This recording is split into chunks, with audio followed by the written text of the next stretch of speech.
Hello everyone, this is professor MH और आज हम लोग डिस्कस करेंगे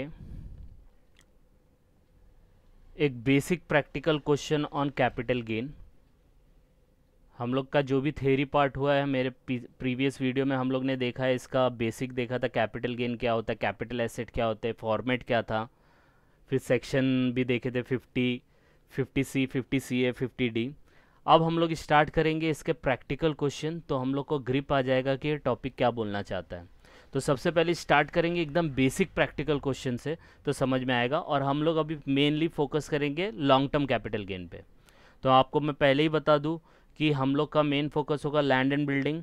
लैंड एंड बिल्डिंग में क्या होता है कि अगर 24 महीने के अंदर आपने परचेस करके बेचा तो वो शॉर्ट टर्म होता है, और 24 महीने के बाद अगर किया तो वो लॉन्ग टर्म होता है। तो ये चीज़ आपको ध्यान में रखनी है। तो क्वेश्चन पहले देख लेते हैं। On 31st May 1999 mister Narendra purchase a flat in Mumbai for 10 lakh. 10 lakh का फ्लैट खरीदा। Mister Narendra incurred the following expenses toward improvement on the following date. Following date पे उसने इम्प्रूवमेंट किया। ऑन 1/10/2000 2 लाख का किया खर्चा। ऑन 30th June 2004 3 लाख का खर्चा किया। After that Narendra sold the above property to mister Amit on 30th June 2020 for 50 lakh. 50 lakh में बेच दिया।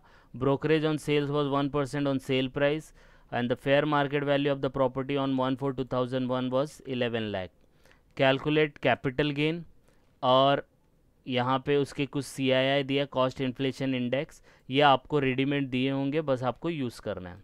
तो सबसे पहले क्वेश्चन देखते हैं कि नरेंद्र जो था उसने एक फ्लैट खरीदा था कभी मुंबई में 10 लाख का। फिर उसने कुछ खर्चा किया 2 लाख का, 3 लाख का, और वो प्रॉपर्टी को उसने सेल कर दिया 50 लाख का। कभी सेल किया 2020। खरीदा कभी था 1999 में, तो मतलब 24 महीने के बाद है, तो लॉन्ग टर्म हो जाएगा। ठीक है। अब क्या याद रखना है, हम लोग फॉर्मेट के हिसाब से जाएंगे तो समझ में आएगा। ठीक है।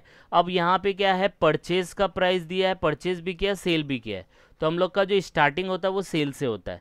तो अब इसका फॉर्मेट ड्रॉ करके हम लोग इसको समझने की कोशिश करेंगे। तो सबसे पहले इसका फॉर्मेट ड्रॉ कर लेंगे। सबसे पहला हम लोग को लिखना है पार्टी का नाम। तो सबसे पहले हम लोग लिखेंगे पार्टी का नाम, तो मिस्टर नरेंद्र।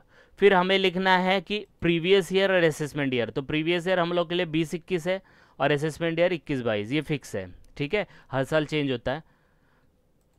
फिर नेक्स्ट हमको क्या लिखना है कि कंप्यूटेशन ऑफ कैपिटल गेन, और उसके बाद फॉर्मेट ड्रॉ कर लेना है पर्टिकुलर अमाउंट।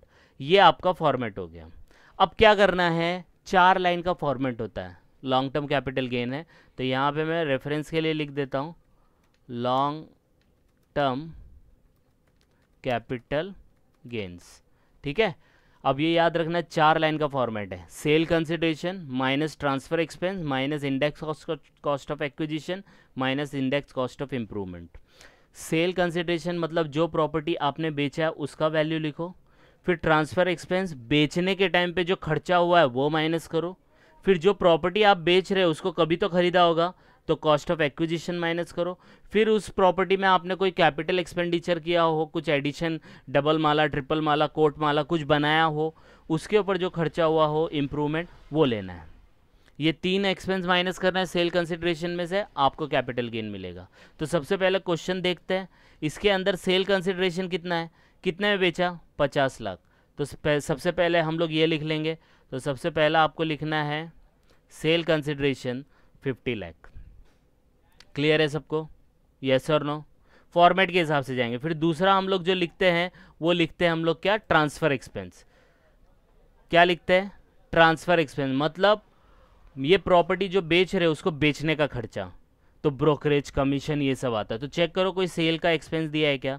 तो क्वेश्चन में अगर देखेंगे तो यहाँ पे दिया है brokerage on sale was 1% on sale price. तो सेल प्राइस कितना है, 50 लाख। 50 लाख का 1% निकालना है, तो 50 लाख का 1% निकालो, कितना आता है। तो 50 लाख इंटू 1% 50,000 आएगा। तो यहाँ पे हम लोग कैलकुलेट कर लेंगे 50,000। देखो 50 लाख इंटू 1/100, तो 50,000 आएगा। आई बात समझ में, यस और नो? ओके। नेक्स्ट, अब हम लोग माइनस करेंगे इसका परचेज का खर्चा, तो उसको हम लोग एक्विजिशन बोलते हैं। तो यहाँ पे मैं आपके रेफरेंस के लिए बता दूँ लिख देता हूँ परचेज, तो कॉस्ट ऑफ एक्विजिशन। लेकिन ये इंडेक्स इसलिए होगा क्योंकि लॉन्ग टर्म कैपिटल गेन जब आता है ना तो वो इंडेक्स्ड हो जाता है। इंडेक्स का मतलब एकदम सिंपल तरीका है कि कोई भी वैल्यू को इन्फ्लेशन से एडजस्ट करना।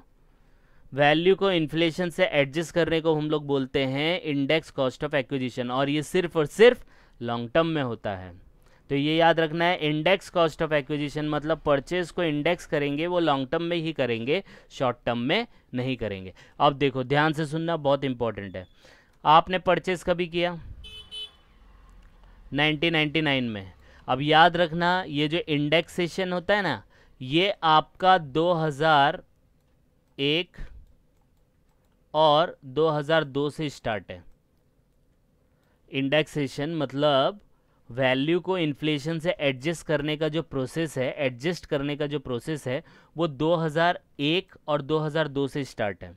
तो इसका मतलब आपने परचेज जो लिया है वो तो इस डेट के पीछे है ना, इसके पीछे है ना, 2001 और 2 के पीछे आ गई। तो क्या करने का, जब आपने कोई प्रॉपर्टी परचेज किया है और वो परचेज करने का डेट 2001-2 से पहले है तो 2001-2 का फेयर मार्केट वैल्यू दिया होगा, देखो यहाँ पे दिया है।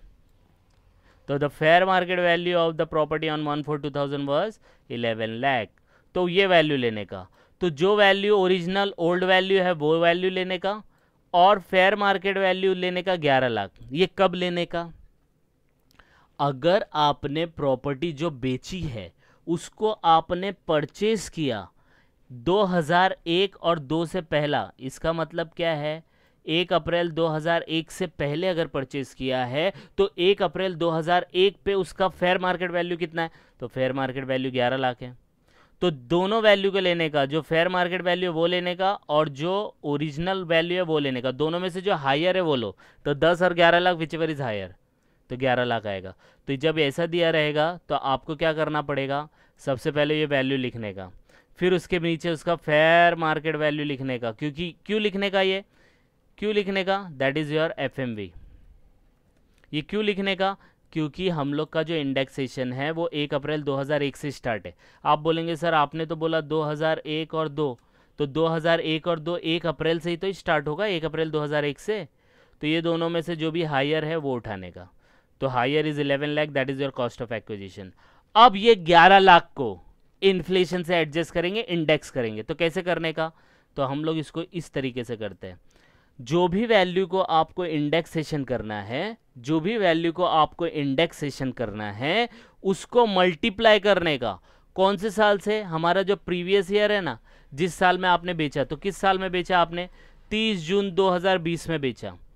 तो 30 जून 2020 मतलब ये कौन सा साल हो गया, 2020-21 हो गया।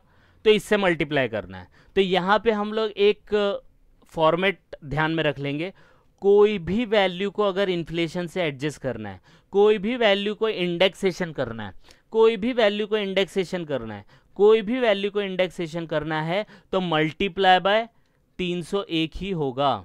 ये सिर्फ और सिर्फ ये साल के लिए, आप नेक्स्ट ईयर करोगे तो वो चेंज हो जाएगा, हर साल बढ़ता है, राइट। तो कोई भी वैल्यू को अगर इन्फ्लेशन से एडजस्ट करना है, इंडेक्स करना है, तो multiply by 301, multiply by 301, multiply by 301। तो इसीलिए 11 लाख को इंडेक्सेशन करना है तो मल्टीप्लाई बाय 301, डिवाइड बाय वो साल का इन्फ्लेशन से इंडेक्स से डिवाइड करो जिस वैल्यू को आपने लिया है। तो 11 लाख कौन से इस साल का है, 2001-2 का है। तो 2001-2 का देखो वैल्यू दिया होगा 100। इसको हम लोग कॉस्ट इन्फ्लेशन इंडेक्स बोलते हैं। ये ऑलरेडी आपको एग्जाम में दिया होगा, आई बात समझ में। अब इसको कैसे यूज़ करते समझ में आया। तो ये 100 से आपको डिवाइड करना है। तो वापस से बता देता हूँ, कोई भी वैल्यू को इंडेक्स करना है तो वो वैल्यू ले लो, multiply by 301, multiply by 301, multiply by 301। 301 इसलिए लिया क्योंकि हमारा प्रीवियस ईयर कितना है, 2020-21 है, और 2020-21 का CII जो है वो फिक्स है 301, वो फिक्स है 301। इसलिए कोई भी वैल्यू को अगर इन्फ्लेशन से इंडेक्स करना है, ये साल के लिए इंडेक्सेशन करना है, तो इंटू 301 करना पड़ेगा, और डिवाइड बाय जो साल है, किस साल का ये वैल्यू, 11 लाख कौन से साल का है, तो 2001-2 का है। तो 2001-2 का वैल्यू कितना है, 100 है, तो डिवाइड बाय 100। तो इसी वैल्यू को अब आप डिवाइड प्लस माइनस करेंगे तो 33,11,000 आएगा। समझ में आई बात? नहीं समझ में आया तो इसको एक दो बार और रिवाइंड करेंगे तो समझ में आ जाएगा। ठीक है, तो ये हो गया। अब नेक्स्ट वाला हम लोग कैलकुलेट करेंगे इंडेक्स कॉस्ट ऑफ इम्प्रूवमेंट। अब इंडेक्स कॉस्ट ऑफ इम्प्रूवमेंट कितना है, 2 दिया है। यहाँ पे भी एक आपको लॉजिक है, वो ध्यान में रखना है। कॉस्ट ऑफ इम्प्रूवमेंट 2001 और 2 से पहला अगर है, कॉस्ट ऑफ इम्प्रूवमेंट अगर 2001 और 2 से पहला है तो उसको इग्नोर करो। अगर परचेज 2001 और 2 से पहला है तो फेयर मार्केट वैल्यू लेके उसको कंपेयर करो।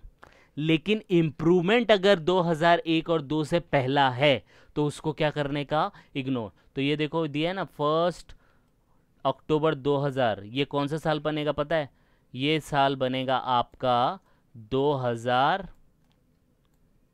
और 2001। और आपको पता है इंडेक्सेशन कब से स्टार्ट है, 2001 और 2002 से स्टार्ट है।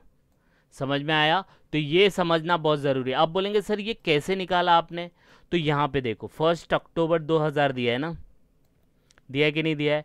तो यहाँ कौन सी भी डेट दी होगी ना उसके आगे देखने का मार्च कब आ रहा है, तो मार्च आपका 2001 में आएगा। तो इसका मतलब 2000 और 2001 बन जाएगा। तो कौन सी भी डेट पे खड़े रहो उसके आगे देखो मार्च कब आ रहा है। अब जैसे नेक्स्ट देखोगे आप 30 जून 2004 दिया है कि नहीं दिया है? तो 31 मार्च कभी आएगा, मार्च कभी आएगा, 2005 में आएगा। तो ये जो ईयर होगा ना वो 2004 और 5 होगा। आई बात समझ में? यस और नो? तो ये वाला जो वैल्यू है ये 2001 और 2 से पहला है तो इसको इग्नोर करेंगे। इसलिए देखो यहाँ पे लिखा है ऑन 1/10/2000 इग्नोर, क्योंकि ये बिफोर 2001 एंड 2 के है। इधर लिख देता हूँ आपको समझ में आएगा, because it is before 2001 and 2। Next वाला आएगा ऑन 30 जून 2004, ये 2004-5 हो जाएगा। 3-4 मत ले लेना क्योंकि ये 30 जून 2004 है, तो आगे देखो मार्च कब आ रहा है तो 2005 में आएगा, तो 4-5 बन जाएगा। ठीक है, अब इसको आपको इन्फ्लेशन से एडजस्ट करना पड़ेगा। तो कितना वैल्यू है ये, 3 लाख है। तो 3 लाख को एडजस्ट करेंगे तो कैसे करेंगे, तो 3 लाख इंटू 301। देखो यहाँ पे भी 301 आया था।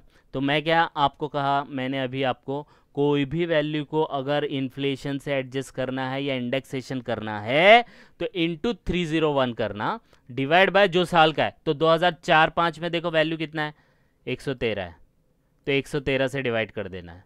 तो आंसर कुछ इस तरीके से आएगा 7,99,115 कुछ आएगा पॉइंट में। तो उसको आप क्या कर लेना, उसको आप राउंड फिगर कर लेना। ठीक है, बस अब इसका टोटल करेंगे, इसका टोटल, इसका टोटल, इसका टोटल। तो यहाँ पे हम लोग टोटल लिख लेंगे तो कुछ आएगा 41,60,000। और जब ये 41,60,000 आएगा तो 50 लाख में से ये अमाउंट माइनस करो तो आपको आंसर आएगा कितना आएगा, लॉन्ग टर्म कैपिटल गेन 8,39,885। तो ये क्वेश्चन है, समझ में आया?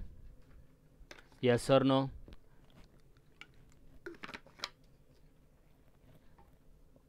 तो ये एक बेसिक क्वेश्चन था लॉन्ग टर्म कैपिटल गेन का। अब धीरे धीरे हम लोग एडवांस सम पे जाएंगे, राइट?